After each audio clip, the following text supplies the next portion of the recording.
నన్ను పచ్చి బూతులు తిట్టినా, నన్ను వక్రీకరించినా, నన్ను రోడ్డు మీదకి లాగిన నేను ఎప్పుడు మౌనంగానే ఉన్నా. కానీ వైసీపీని నాయకులు, విమర్శించే నాయకులు ప్రత్యేకంగా చెప్తున్నాం, సనాతన ధర్మాన్ని జోలికి రాకండి. తప్పు జరిగితే తప్పు జరిగిందని ఒప్పుకోండి, లేదా మాకు సంబంధం లేదని చెప్పండి. అంతేగాని మళ్ళీ అడ్డగోలుగా మాట్లాడితే ఎవ్వరం క్షమించం. ఇక్కడ మీరు కూడా హిందువులే. పొన్నవోలు సుధాకర్ రెడ్డి గారు, మీరు హిందువులే. నోటికొచ్చినట్టు మాట్లాడకండి. తమాషాలుగా ఉందా మీకు? సరదాలుగా ఉన్నాయా? మొన్నటికి మొన్న ప్రకాష్ రాజ్ గారు మాట్లాడారు నా మీద. అరే, నేను మాట్లాడుతుంది ఒక హిందువులు అపవిత్రం గురించి మాట్లాడుతున్నాను. ఇందులో ప్రకాష్ రాజ్ గారికి సంబంధం ఏంటి? ఇందులో నేను ఇంకొక మతాన్ని నిందించానా? ఇస్లాంని నిందించానా? క్రిస్టియానిటీని నిందించానా? అపవిత్రం జరిగింది, ఇలా జరగకూడదు, ఫుడ్ అడల్టరేషన్ జరిగిందని మాట్లాడుతుంటే దీన్ని గోల చేయకూడదంటే, అంటే తప్పు జరిగినప్పుడు మాట్లాడకూడదా? ఒక అపవిత్రం జరిగితే మాట్లాడకూడదా? దేవతా విగ్రహాలను శిరచ్ఛేదం చేస్తే మాట్లాడకూడదా? ఏం పిచ్చి పట్టింది ఒక్కొక్కళ్ళకి? ఎవరి కోసం మాట్లాడుతున్నారు మీరు? ప్రకాష్ రాజ్ కూడా చెప్తా ఉన్నాను, నాకు మీరంటే గౌరవం. I have extreme respect for you. కానీ when it comes to secularism, Prakash Raj గారు, it's a two-way, not one. I have extreme respect for you. You know that.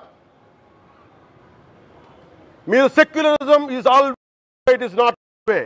హిందువుల మీద దాడినప్పుడు వచ్చి మాట్లాడడం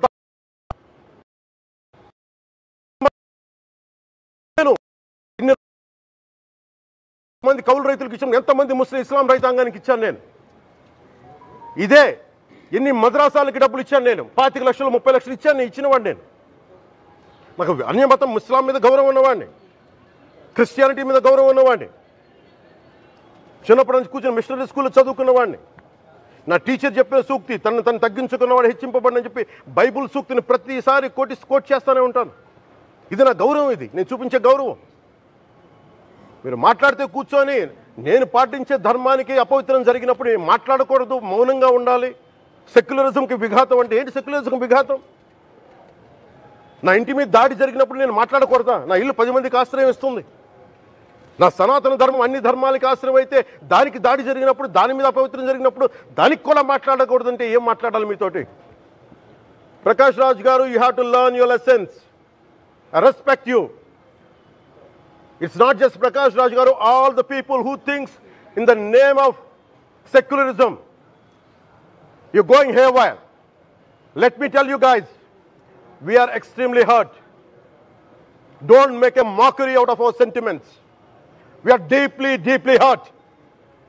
It's not fun for you, for you. Maybe it might be fun for you. It is not fun for us. It's a deep anguish, deep pain. Don't you ever forget. Before you come and think 100 times and talk about Sanatana Dharma. Enough of this. చాలు. ఇష్టానికి మాట్లాడుతూ ఉన్నారు సనాతన ధర్మం మీద. అయ్యప్ప స్వామి మీద మాట్లాడతారు, సరస్వతి దేవి మీద మాట్లాడతారు. అల్లా మీద మీరు మాట్లాడగలరా? మహమ్మద్ ప్రవక్త మీద మీరు మాట్లాడగలరా? జీసస్ మీద మీరు మాట్లాడగలరా? అందరూ కూర్చొని సనాతన ధర్మం మీద, వినాయకుడి మీద జోకులు వేస్తారు, దుర్గాదేవి మీద జోక్స్ వేస్తారు, సరస్వతి దేవి మీద జోక్స్ వేస్తారు. మా మనోభావాలు గాయపడవా? మాకు బాధ ఉండదా? అందుకే నేను ప్రతిపాదించింది ఏంటంటే, ప్రతి దానికి రావలేకపోతున్నాం. సనాతన ధర్మ రక్షణ board is order of the day. ప్రతిసారి కూర్చోబెట్టి మేము డిఫెండ్ చేసుకోలేం.